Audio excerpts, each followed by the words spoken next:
आपण दुकानातून कितीही काही सामान घेतलं ना, पण जी मज्जा आपल्याला यात्रेत सामान घेण्याऐवजी किंवा आपल्या घरासमोर आलेली गाडी असं यात सामान घेण्याची येते ना, ती खरंच कुठंच येत नाही बरं का. आपल्याला घ्यायचं तर काय नसतं खरं म्हणजे, पण हे बघ ते बघ त्याच्यातच आपल्या सगळ्या बायका एकत्र होत्यात आणि तो आनंद काय वेगळाच असतो. त्यानंतर रुद्रनी ही गाडी घेतली होती बरं का त्यामध्ये.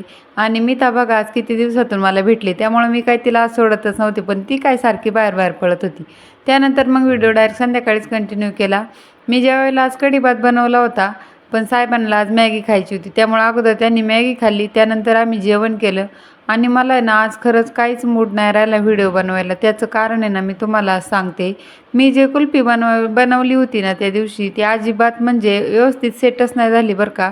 काय झालं काय माहिती. मी व्हिडिओ तुम्हाला दाखवल्याप्रमाणे ना सगळं तर व्यवस्थितच बनवलं होतं, पण माझ्याकडून काय मिस्टेक झाली ना हे तुम्हाला जर समजलं असेल ना तर कमेंट करून मला नक्की सांगा बरं का. म्हणजे हे बघा हे असं झालं होतं, ती अजिबातच सेट नव्हती झाली. मी 8-10 तासानंतर फ्रीजरमधून बाहेर काढली तरी पण ती सेट नव्हती झाली. माझ्याकडून काय मिस्टेक झाली ना मला नक्की सांगा कमेंट.